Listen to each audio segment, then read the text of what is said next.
des personnes qui sont atteintes du Covid ou potentiellement ont des symptômes, vous partagez les mêmes endroits, les toilettes, les douches, les cuisines et même les couloirs. Vraiment, ce n'est pas supportable parce que des personnes ont été confinées, mais continuent à vivre comme si de rien n'était. Et ça, dans une maladie vraiment mortelle et dans l'espace public, ce n'est pas gérable parce que les foyers ne sont pas adaptés. Ça, j'ai dit qu'il faut repenser à construire. Ce ne sont pas des cellules d'isolement, mais c'est des structures qui permettent vraiment, en cas de difficulté, de mettre des personnes à l'aise et de permettre que l'accueil soit continu parce que l'accueil des personnes ne va pas s'arrêter, mais il faut la restructurer, il faut la repenser et vraiment réadapter les foyers à ce genre de situation parce que avec le Covid, ce n'est que je vais dire un peu, c'est une avant-première de quelque chose parce qu'on ne sait pas ce qui va advenir dans les jours à venir.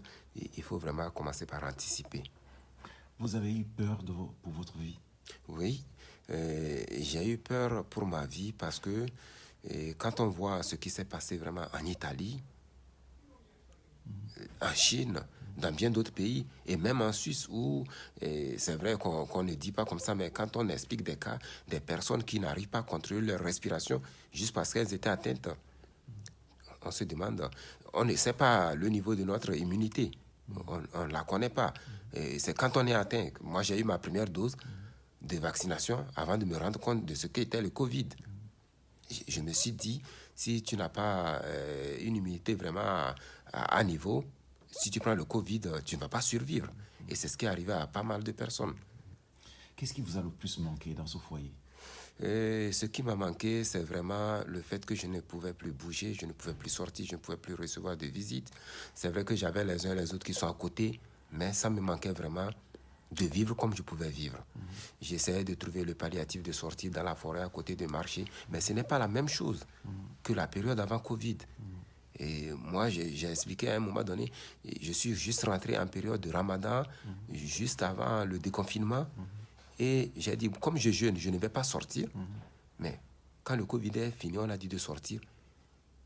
J'ai perdu tous les repères. Je n'ai plus le repère du temps, je n'ai plus le repère de mon rapport avec les autres. Je ne comprenais plus. Et puis c'est là où je me suis rendu compte que non. J'ai passé plus de 15 jours sans sortir de ma chambre ni aller dehors.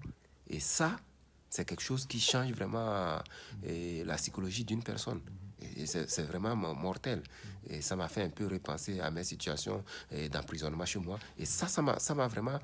J'ai reçu ça comme un choc. J'ai dit, mais est-ce que j'étais en prison? J'ai dit non. C'est une situation sanitaire, mais je revoyais les mêmes choses. Et ça,